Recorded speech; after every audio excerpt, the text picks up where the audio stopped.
everybody, and welcome to a spooktacular version of the Bob Stoops app. I'm Brad McMullen, along with Hall of Fame football coach Bob Stoops. Before we begin, take a look at this clip. Oklahoma. There's only one. Oklahoma. Who else?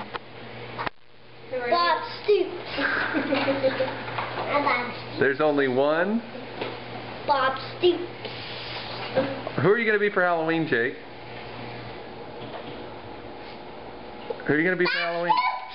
All right, we know people dress up as their favorite superheroes, but if you're looking for a last-minute costume idea, why not try on the Bob Stoops costume? Yeah, I'm far from a superhero. More, like you said, spooktacular. I guess spooky would be it, but that's funny. I appreciate it. Yeah, and in Norman, Oklahoma, a costume like that will get you all the good candy you want. Austin, Texas, though, probably not so much. No, you're not getting a whole lot of candy in Austin looking like me, that's for sure. All right, let's talk about the big story here in Norman, Oklahoma right now, the Oklahoma Sooner football program, the nation's longest winning streak. That's right, number one, 8-0, but surprisingly, they fell in the polls last week. Yeah, how you fall in the polls and someone with a loss gets rewarded for losing, and you get pushed back for winning. That makes no sense to me. The polls, to me, are so much of the time are just ridiculous. I watch Oregon beat Ohio State at Ohio State, and 2-3 weeks later, Ohio State's ranked in front of them with the same record. How that happens, I have no idea. And Alabama, number one in the country, loses to an unranked team with 2 losses and a backup quarterback, and they're in the top 4. They get rewarded for losing.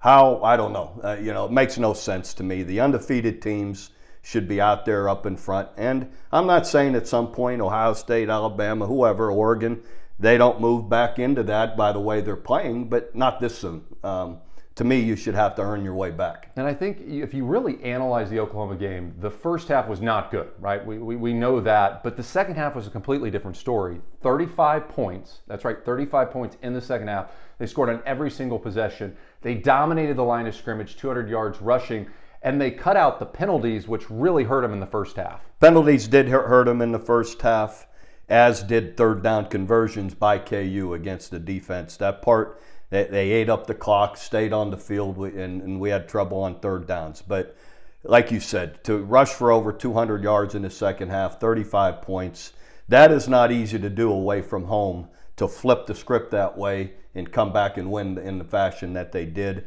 So you see that it's there. They just got to put it together for 4 quarters, and I believe they will. That's going to happen, and the best thing to happen, that could happen, is you put it together in the back half of the season with all these big games we've got coming up. Yeah. And if we play well in these games coming up, we'll move back up in the polls. Yeah, championship November. Hard to believe Lincoln Riley has never lost a game in the month of November. The other interesting part for me, though, Cincinnati moved ahead of Oklahoma in one poll, and Cincinnati struggled mightily against a 1-6 Navy team. They only beat them by 7 points. Yeah, again, it's so ambiguous how people rank people, or it's okay for one team not to play great and the other it's not okay.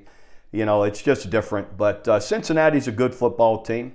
Again, this back half of the year, their schedule doesn't get any stronger. I believe in the end that's gonna hurt them to some degree.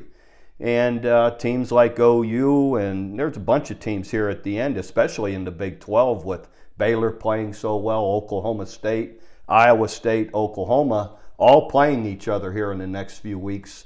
That's going to be exciting, and we'll see. Whoever can come through it, or whoever goes through it undefeated, is going to have a great opportunity to be in the playoffs. And one of the interesting parts has been the emergence of true freshman Caleb Williams from Oklahoma. We saw the heroics in Texas. We saw how well he played against TCU. And not trying to push him into the Heisman discussion, but he is there right now on Caesars Sportsbook, being in the top 6. When you make a play like you did against Kansas by taking the ball out of Kennedy Brooks' hands on a much needed 4th down, that was a huge, huge moment. To have the awareness and the presence of mind to realize that we're not making it, I'm going to go get the ball and rip it out. And Kennedy to have the awareness to know who's there. Yep. They both knew. Kennedy knows who's grabbing at the ball and lets them lets them have it. Just an incredible play. Great awareness, great football instincts, and then he has the strength and the toughness to go get the first down. So, you know, he plays beyond his years of experience. You know, and I just think of it. He's only started a game and a half now. Or one game, right? There's one game and came in at half. So, you know, there's a huge upside. I believe that'll continue to come, and it's going to be exciting to watch. It should be a lot of fun. And defensively, Oklahoma, they were not healthy. Let's be honest. They did not have all their starters out there, and now they're starting to get some of these guys back, and in the perfect time for Championship November. And, you know, people, now that I'm not coaching, I could say that. Injuries matter. I don't care what team it is. In the NFL and college ball, there's a reason there's guys that start and play the most and guys that don't, because they're better. So I really believe getting everyone back will make a big difference. But they also can do some things better themselves to, like I said, and for instance, third and long has been an issue. You know, third and medium, third and long, we've got to be able to get off the field. And I know the coaches will address that and work hard at it, and believe that, you know, that'll make a difference here down the stretch. All right, talking about the rankings, and I'm looking at the AP. Soon we're going to have the college football playoff committee's rankings. Do you think they're going to be similar, or do you think that they may really surprise us on their rankings? Oh, I think it'll be similar. You have your, you know, all the undefeated teams and the one-loss teams that are up there that are, I think what everyone has to fight here early is, just because a team has done it in the past, the reputation shouldn't just carry over into this year. I know it does to a degree. You understand that, but I don't think it should, especially this early with teams that have lost as opposed to teams that have not lost. That's important, because Clemson would be undefeated if that was true. Yeah. I mean, that's an important piece. All right, looking at those rankings, though, you have Ole Miss at number 10 with 1 loss, Iowa with 1 loss at number 10.